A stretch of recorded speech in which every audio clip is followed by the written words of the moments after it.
Renault Logan K7G мотор. Постукивает мотор уже на протяжении, наверное, 5 лет.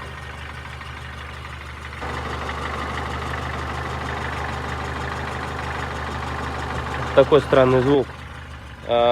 Постель распредвала целая. И болты крепления оси коромысел тоже целые, не вытянуты. Напишите в комментарии, может быть, кто-нибудь сталкивался с такой проблемой.